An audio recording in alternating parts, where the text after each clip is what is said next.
Good morning. My name is Imran Ali. I am R-A-N-A-L-I. I'm an attorney here in Minnesota. Work a lot with law enforcement from corner to corner. I think it is. I mean, that is exactly what it is. That's a very difficult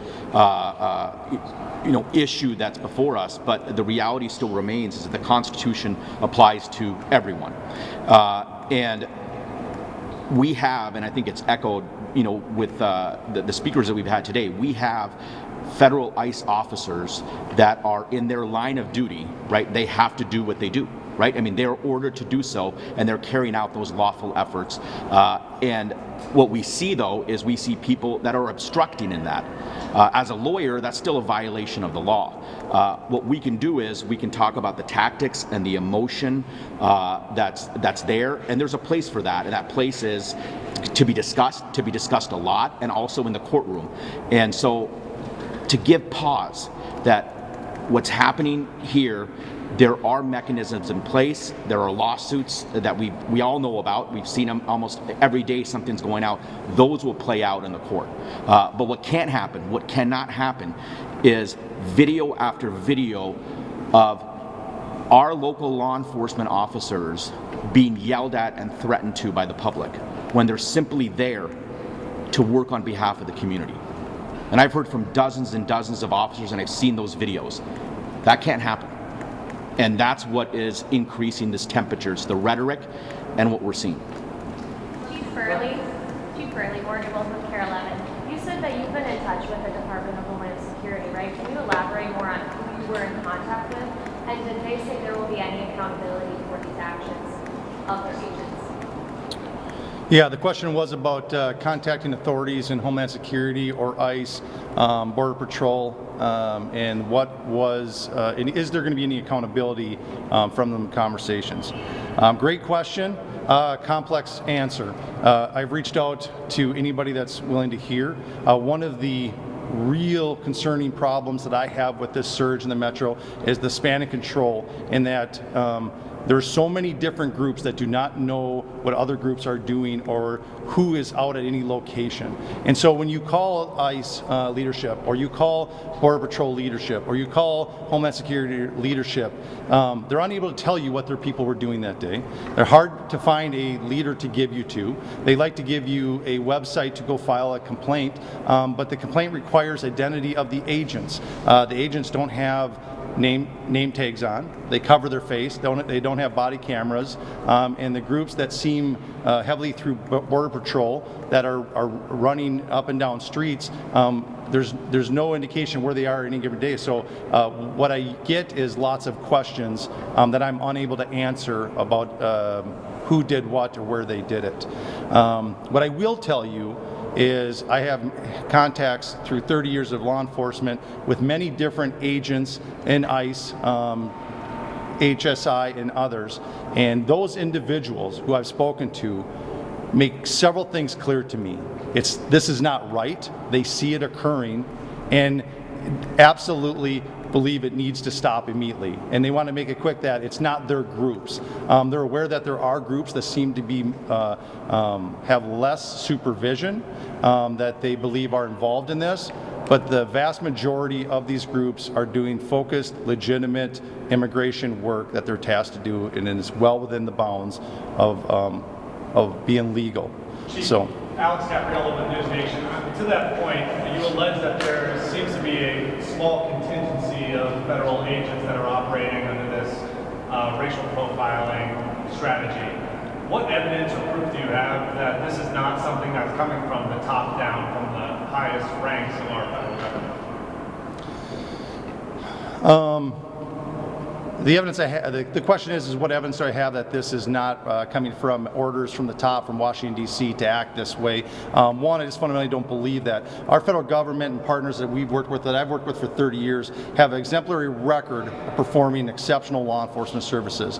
When we had the horrific events this summer and partnered with some of the finest men and women that I've ever had the benefit to be around to help us investigate a very complex political assassination. I've seen the best of what the federal federal government has. This is not it in a small group. With that said is, what we see every day, the context that we have are agents that are working really hard in a really tough situation to do it right.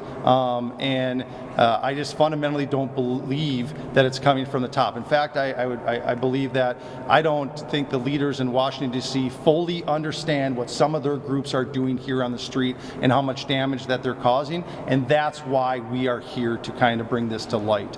What evidence is the question that you asked? What actual evidence do I have? None, other than agents that I've talked to and leadership in certain groups of teams have made it clear that this is unacceptable behavior, that they've never been told this is okay. In fact, that they know it's not okay. They're held accountable to a higher standard, which makes me believe that what I fundamentally believe that this is a small group of individuals performing this. And I will be honest, this really to me started 2 weeks ago, which feels like was the last surge of Border Patrol when they arrived, is when we started seeing this really change of behavior where it's street level jump outs or traffic stops, which the federal government is not allowed to do traffic stops and tell people that they're stopping them for speeding, which is what we're seeing. That's not allowed. They are not able to do that. They need to have reasonable suspicion that somebody is here illegally for them to stop them, whether on the street or the other stop them in a vehicle.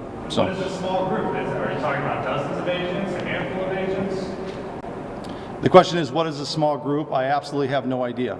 This is far outside of my purview as a local police chief, but what I do know is it's really impacting my community, what my community does and how they feel, and it's impacting our brand as police officers, our brand of how hard we work to build trust, to police in a way that builds legitimacy in what we do. And when people armed with rifles that have just police across their vest get out and act a certain way, of course, our public thinks that's us. Many agencies that you've probably seen, and many of them are behind me, have had to put out pamphlets showing what a Brooklyn Park police officer looks like and what an ICE agent looks like, to make sure that we tell community they are different. Those are not Brooklyn Park officers or St. Paul officers or Brooklyn Center officers. Those are ICE agents. To answer your question specifically, I have no idea what groups or who it is or how many, but I know it is a small portion of the whole.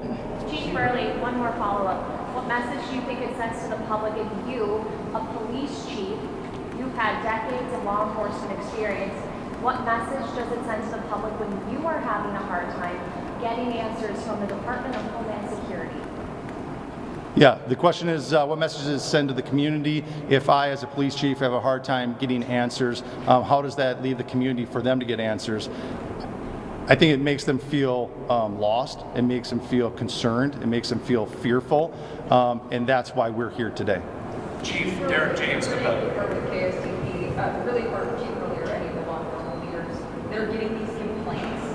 I'm wondering, is there anything that your agencies are you investigating these complaints that U.S. citizens or anybody else is bringing up with these concerns with officers? Are you investigating them, and do you have the jurisdiction to investigate these complaints?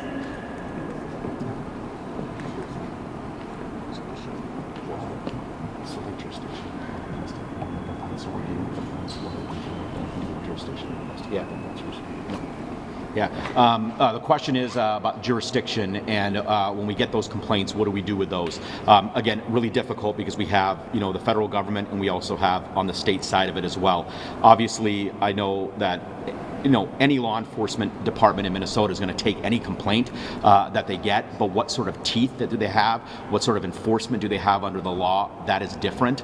Again, the big issue here is it seems that people are the rhetoric is just passing like this. Everybody's passing and then they're saying things and they're not getting it in their head. It's clear that those avenues that can be utilized for the United States citizens that feel that something is happening, we've seen those lawsuits, and those lawsuits are appropriate, and the courtroom where those are discussed, that's appropriate as well. But as far as the mechanism for us to investigate those on a state side, it's just not there. Derek James. A couple more questions. Derek James from WCCO and CBS News Minnesota. It seems to me there's a patchwork of federal agents from different agencies all on the ground. Have there been any notices of inconsistencies based on different training, different tactics used between those agencies? We know that we talked with leadership within our federal authorities, and there has been question about the amount of training. Is the training consistent with what they were getting, say, 6 years ago? Are they going through Flexi? And then what is the vetting process like? Those have been conversations, again, at some of the highest levels that we've had. Again, they don't share that stuff with us, but I get the sense that there are some mutual feelings and that the training, some of them are not well trained. And again, I want to be careful because we do know that there's some that has impeccable training and are good at their jobs. But we are seeing an influx here, you know, to the question earlier, you know, what's a small number? Minnesota, we're seeing this in different areas. It's not just the metro area. We're hearing about it in other areas. It's the impact. This is one of those things where you don't worry about the numbers. We need to talk about the impact on what that 1, 2, 3, 4th incident is causing to all Minnesotans. Chief, you mentioned that you've been, you know, unable to really talk to people in leadership about what's going on here. If you were able to get somebody on the phone to discuss, you know, what you're seeing on the streets, what's your message? Well, we have spoken to some leadership both locally with their supervisors, but also there's been a series, and you know, just as recently as this morning, and I think there's actually another one scheduled for this afternoon, where higher up elected officials are meeting with law enforcement leaders from all over the state. As you can imagine, some jurisdictions are a lot smaller than others, but we're pulling that together to get that combined message. What we're trying to get out there is that this isn't just a one-off. This isn't something that's being experienced in the way that maybe it's being described all the time on the news. That these are very specific complaints that are happening literally everywhere in our state. And so we're trying to gather that as a combined voice, and we're really trying to make it clear. We understand that there is a feeling right now that if you stand up and say something, there might be a retaliation against you. None of us want that.